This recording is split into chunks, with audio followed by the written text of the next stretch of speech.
예, 오늘은 흙처럼 사신 예수님이라는 제목으로 누이기 4장 1절부터 4절의 말씀 가지고 말씀을 같이 나누도록 하겠습니다.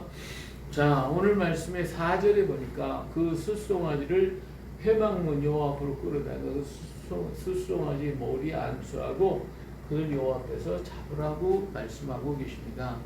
자, 레위기의 말씀은 사람이 어때요? 죄를 범했을 때 그 죄를 속할 수 있는 길을 하나님 이스라엘 백성에게 말씀해 주신 거예요. 자, 백성이 죄를 범하거나 사람의 죄를 범했을 때 어떻게 하느냐? 어린 양에게 그 죄를 전가시켜서 어린 양은 내 죄를 대속하게 하는 법을 말씀해 주신 거예요. 자, 보니까 왜 하나님은 이렇게 복잡한 일을 하게 하셨을까? 자, 이 죄라고 하는 것은 뭐예요? 죄는 죽음을 가져오기 때문에 그렇습니다. 이 법은 에덴에서부터 정한 법인데 창세기 2장 17절에 그랬잖아요. 선악을 알게 하는 나무의 열매를 먹지 말라. 내가 먹는 날에는 어때요? 반드시 죽으리라고 했거든요. 이게 하나님의 말씀을 거역하면 어때요? 반드시 죽어요. 이 에덴 동산에서 선악과를 하나님 말씀 어기고 선악과 따먹었잖아요. 그게 죽게 됐잖아요. 그러니까 하나님은 사랑이신데 이를 갖다가 죄를 범했다 해서 또 죽인다고 죽을 수가 없으면 죽게 됐으니까 그 죄를 대신하기 위해서 어린 양을 잡으신 거예요.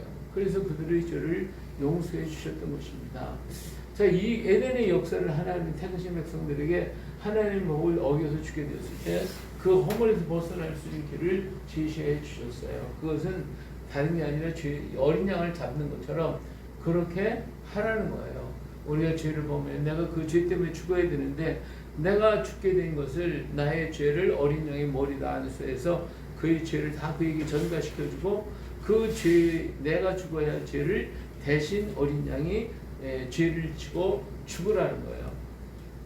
그래서 죄 없는 어린 양은 자신이 잘못과 상관없이 사람들이 죄를 짊어지고 죽어야만 했어요. 그래서 그 수없이 많은 양들이 죽어갔습니다.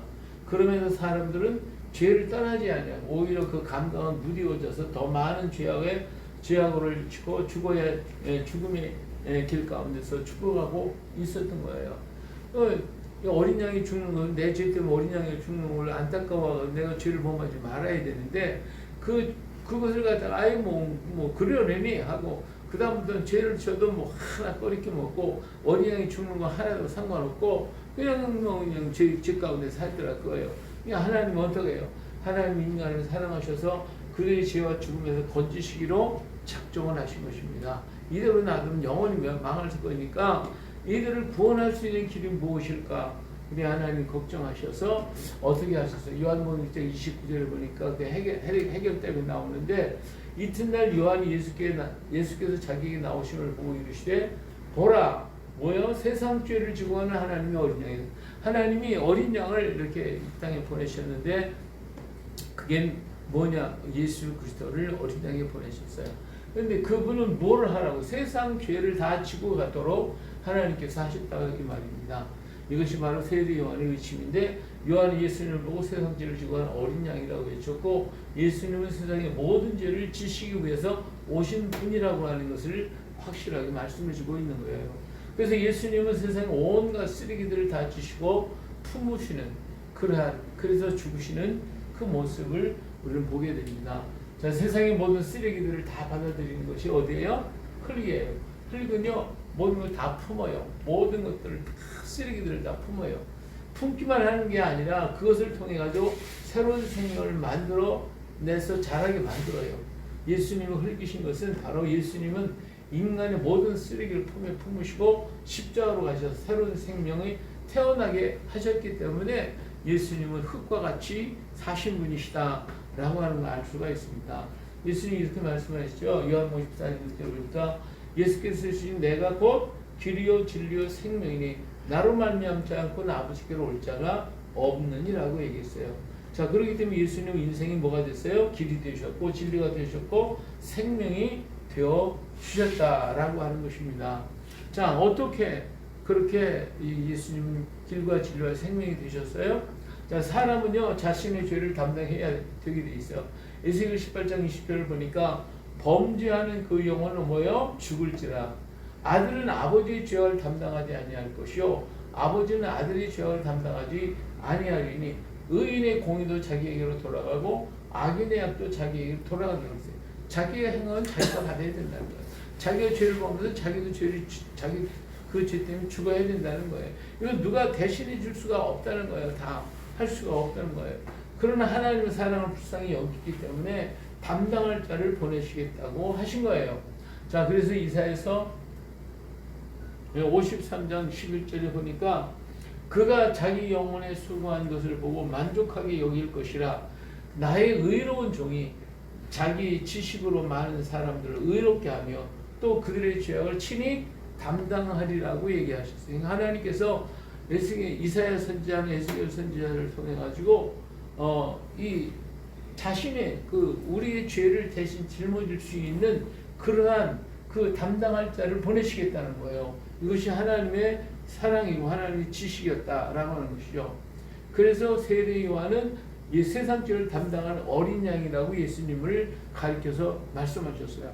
정말 예수님 그러셨는가? 히브리서 9장 18절에 보니까 이와 같이 그리스도도 누구 많은 사람이 뭐요? 죄를 담당하시려고 단번에 되신 바 되셨고 구원에 이르게 하기 위해 죄와 상관없이 자기를 바라는 자들에게 두 번째 나타나시겠다고 약속하셨어요. 저는 예수님은 우리 세상 죄를 다하시며 사람들의 죄를 담당하시고 단번에 되신 바 되었다라고 말씀하셨어요. 자, 이에 대해서 베드로전서 2장 20절을 보니까 친히 나무에 달려 그 몸으로 우리 죄를 담당하셨으니 이는 우리로 죄에 대하여 죽고 의에 대하여 살게 하려 하십니다. 그가 채찍이 맞음으로 너희 남을 얻었다라고 하고 있어요. 이처럼 예수님께서 십자가에 달려 그 몸으로 우리 죄를 담당해 주셨다는 것입니다. 그래서 우리로 죄에 대해서는 죽고 의에 대해서 다시 살도록 하기 위해서 하신 것입니다. 과거에는 어린 양을 죽였어요. 잡았어요. 그러면 그 잡고 난 다음에 내가 의로워져야 되는데 의로워지지 않고 뭐 그냥 당연히 그러니 그것이 은혜인지도 모르고 그냥 또 죄를 범하고 또 잡고 또 죄를 범하고 또 닫고 뭐 내가 뭐 죄질이 그 뭐 어린 양 잡기만 하면 될 걸 뭐 이런 굳어버린 마음 화인 맞은 양심이 돼가지고 죄를 지도 죄인지는 모르고 깨닫지도 못하더라고요. 하나님께서 우리 인생을 깨우치기 위해서 예수 그리스도를 보내셨고 그를 통하여 우리 죄를 담당하게 해주셨어요. 그래서 예수님 이 땅에 사시는 동안에 모든 것을 다 품어주셨어요. 나병 환자들을 어루만져 주시고 죄에 빠진 사람을 구원해 주시고 죽음에 잡힌 사람들의 죄를 담당하시고 그를 살리셨고 온갖 고민에게 잡힌 자들에게 거듭남에 대해서 말씀을 해주셨어요. 이렇게 세상의 모든 쓰레기들을 어떻게 처리할 줄 모르는 그런 사람들에게 다가가서 그들을 안아주시고 품어주시고 그들을 자기 가슴에 다 품어주셨던 것을 볼 수가 있습니다. 이렇게 모든 것을 흙처럼 품에 안고 말없이 비아돌로서 그 좁은 길로 올라가셨던 것을 볼 수가 있죠. 이사야서 53장 7절을 보니까 그가 곤욕을 당하여 괴로울 때에도 그의 입을 열지 아니하였으며 마치 돛상으로 끌려가는 어린 양과 같이 털 깎는 자 앞에 잠잠한 양같이 그의 입을 열지 아니했다고 그랬어요. 이 죄를 담당하시기 위해 우리 예수님께서 아무 변명도 하지 않고 거기에 대한 미련을 갖지 아니하시고 오직 그 길을 향하여 돛상으로 끌려가는 양처럼 끌려가셨다라고 하는 것입니다. 이처럼 예수님은 흙초에 흙이셨고 그래서 말없이 인생의 모든 더러운 것들을 다 품에 품고도 말없이 당신의 길 곧 사랑의 길을 가시는 것이 바로 우리 예수님이십니다. 예수님은 저로 흙은 모든 걸 다 품잖아요. 모든 것을 위해서 모든 것들이 다 더러운 것들이 다 흙으로 돌아가요. 모두 버리는 것들이에요. 더러운 것들, 갖기 싫은 것들, 죽은 것들, 그래도 흙은 거부하지 않고 다 품어가지고 그리고 그것을 통해 새 생명을 만들어서 새롭게 만든 것처럼 우리 예수님도 더러운 것을 다 품어주셨어요. 인생의 못된 것들, 무거운 짐, 인생의 짐, 무너진 인생의 마음, 무가치한 삶, 모든 허망한 짐, 모두 마음에 품으셨어요. 그리고 묵묵히 당신의 길, 모든 인생의 생명의 꽃 피우시려고 흙이 되어서 그렇게 멀고 먼 십자가의 길로 가셨어요. 비에달로서 고친 길을 흙처럼 말없이 걸어가셨네. 부드러운 흙에서 새 생명 움돋듯이 사랑의 주님 가슴속에 내 생명도 태어났네. 예, 이처럼 우리 예수님은 십자가의 길을 묵묵히 가셨어요. 어떻게? 이 인간의 모든 더러운 걸 다 품으시고, 그리고 그들에게 새 생명을 주시고 새로운 길을 주시기 위하여 말없이 그 길로 가셔서 십자가에서 죽어 주셨어요. 그래서 우리 사랑의 주님 가슴 속에 내 생명도 새롭게 태어나게 되는 것입니다. 그런 거로 이제는 우리는 흙처럼 사신 예수님처럼 우리는 또 예수님처럼 이 땅의 세상의 모든 것들을 가슴에 품고 그들을 위해 기도하고 그들을 위해서 일하는 것이 우리의 믿는 성도의 해야 할 사명이다 라고 하는 것입니다. 그래서 우리 때문에 예수님 때문에 우리가 구원받는 것처럼 우리 때문에 많은 사람이 구원받고 주께 돌아오고 새 생명 얻어서 구원받는 생명의 역사를 일으키는 오늘 우리가 되시기를 예수님의 이름으로 축복합니다.